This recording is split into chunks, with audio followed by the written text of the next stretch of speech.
All right, Righteous Redneck here. Just wanted to talk a little bit about Wrestlemania this year.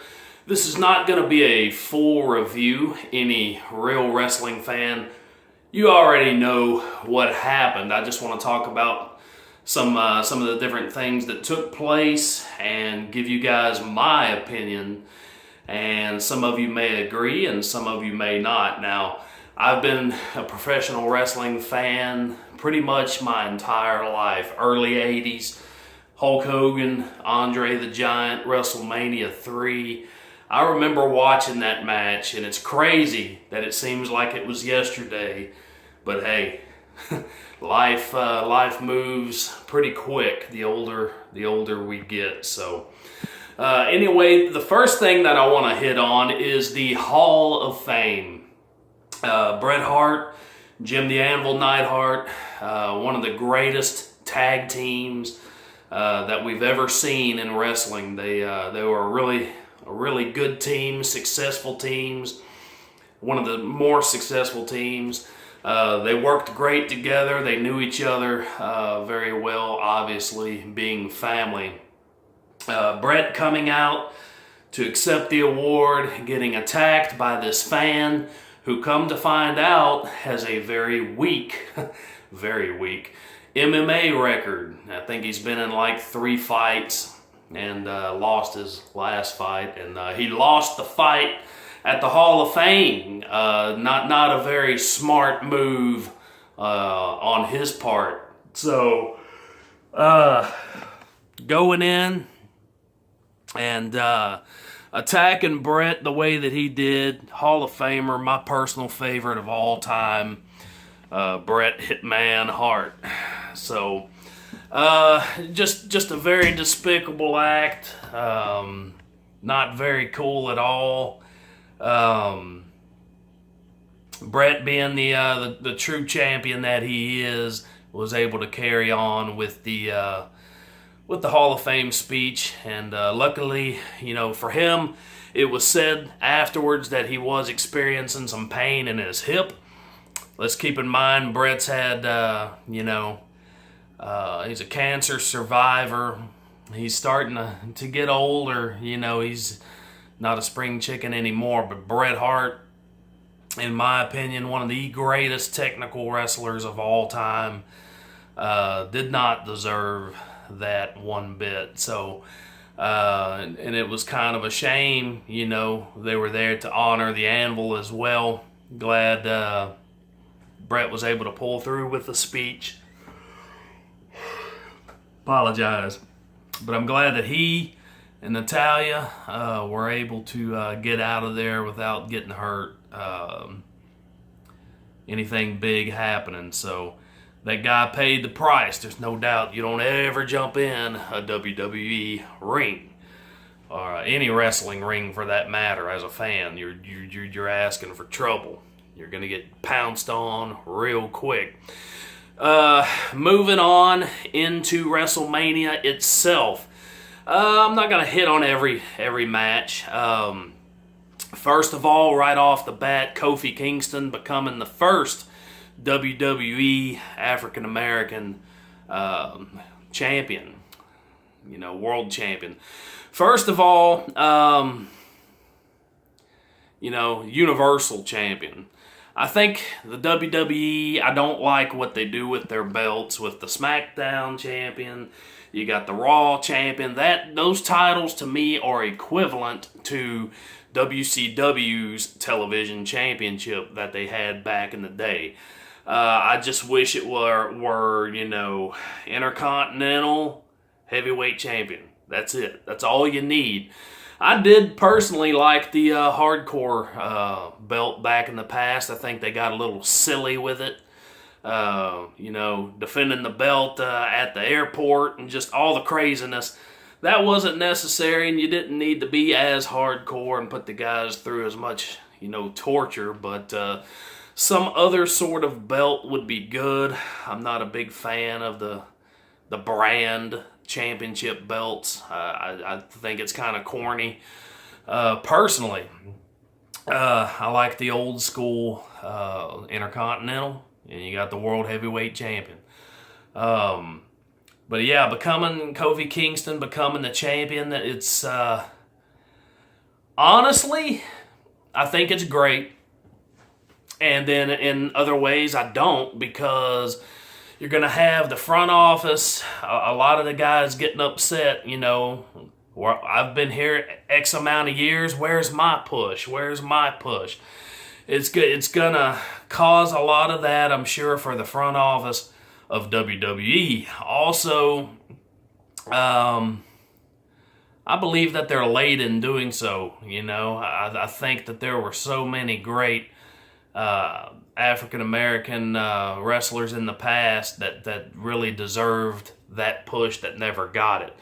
But let's keep in mind, guys, WWE, they got to have somebody in there that they can trust with the title, somebody who's got the integrity. That's why you see guys, family men like AJ Styles being up there at the top. My personal favorite right now is AJ.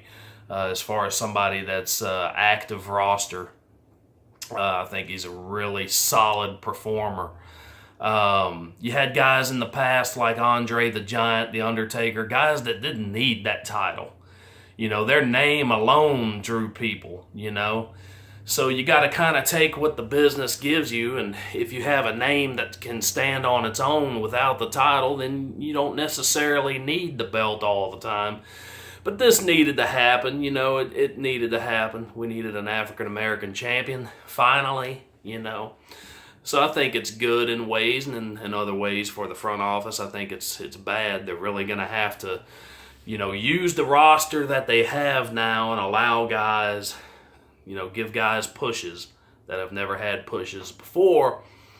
Because let's face it, all of our heroes are gone, right?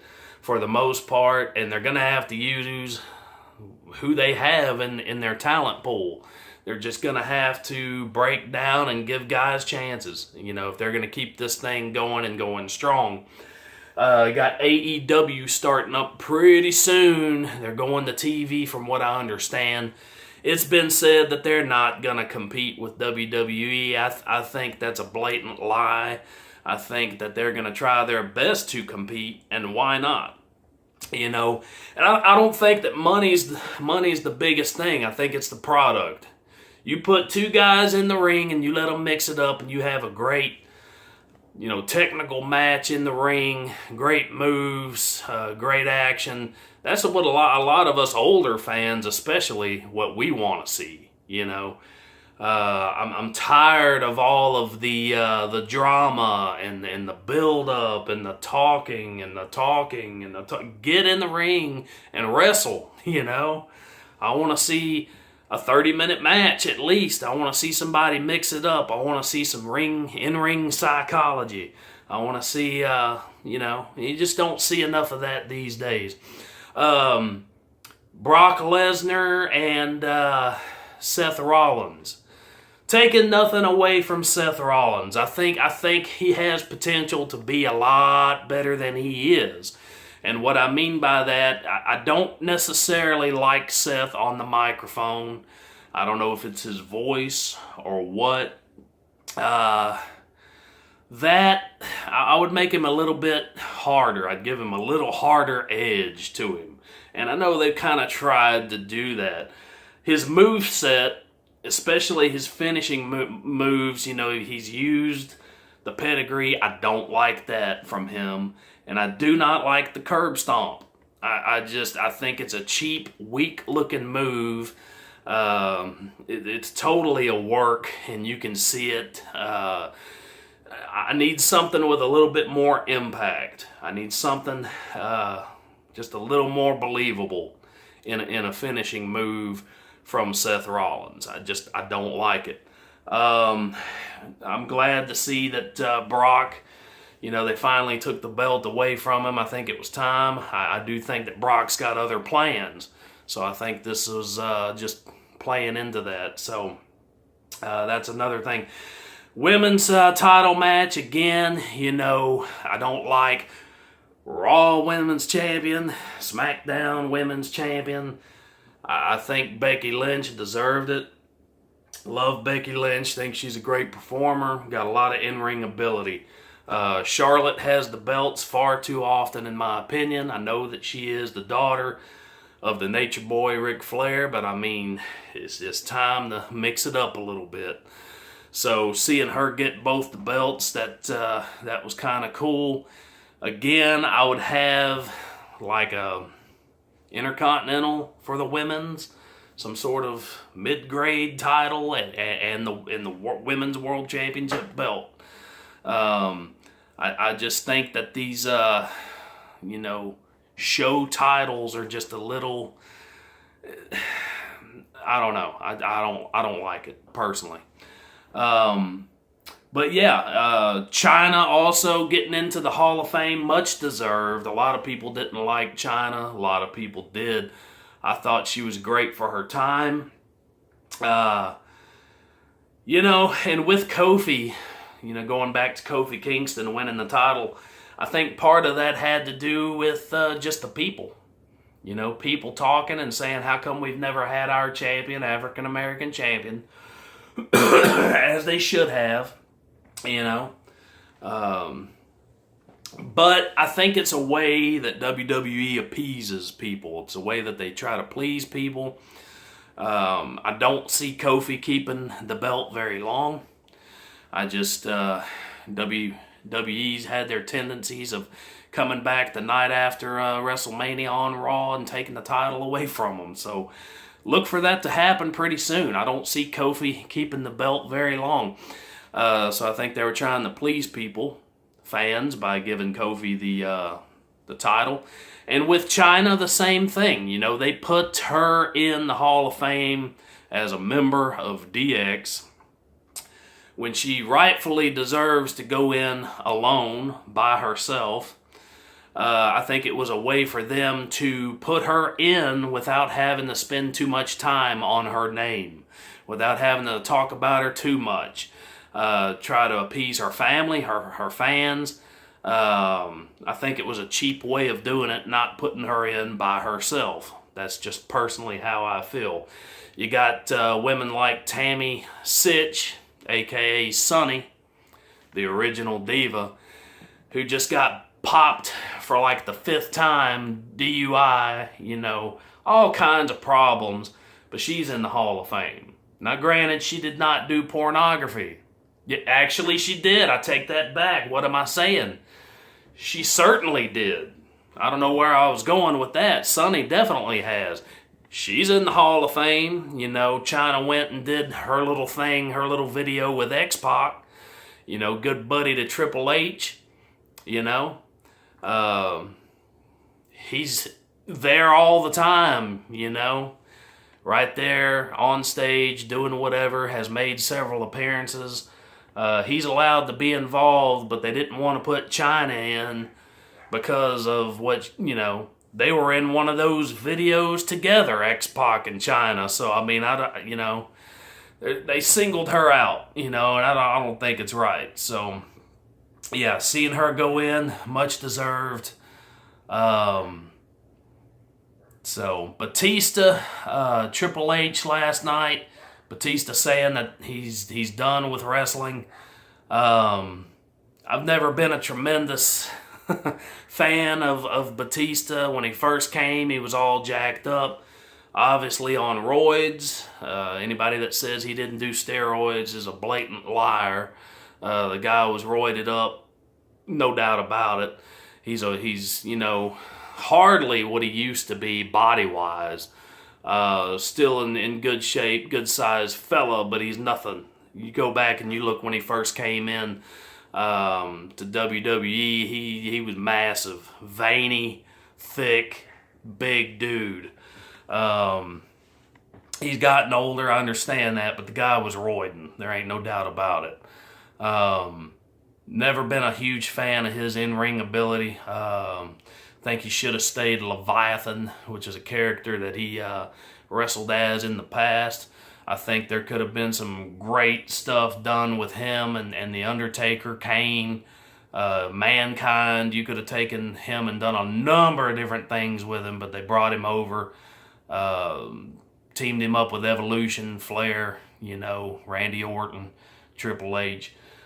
It was a decent match. It wasn't too terrible. But these guys are at the end of their days in the ring. It's time to release, let the show go to the younger talent and let them do it, because you don't have anybody else, WWE, Vince McMahon. It's time to trust some other people. It's time to evolve what you already have, the talent that you have. It's time to create some new talent. You guys did it plenty back in the 80s. You can continue to do it today, and that's what needs to happen.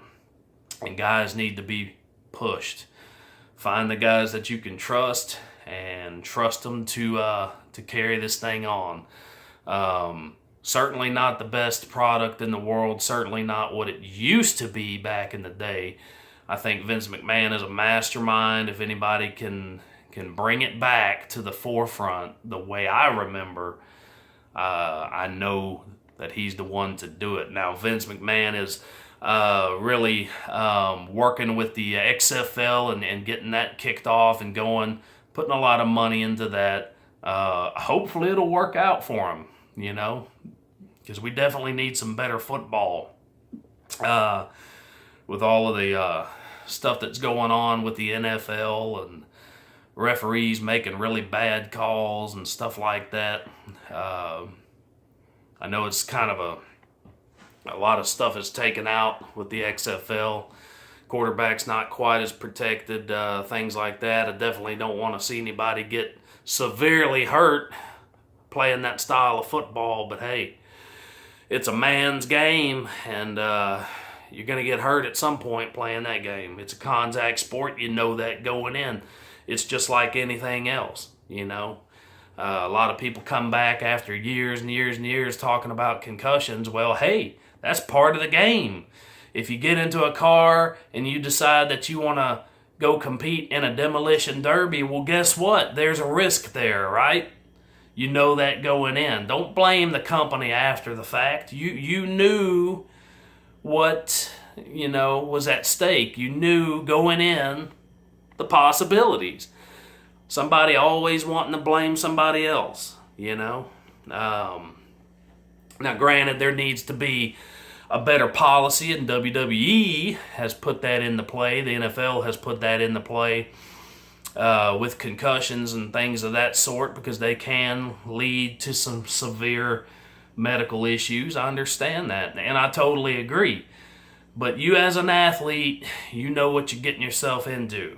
So, with that being said, hopefully tonight's Raw after WrestleMania will be a good one. We'll see what happens. We'll see if WWE continues to move forward with, switching things up a little bit like they did here at this WrestleMania 35. So we'll see what happens. But these are my thoughts.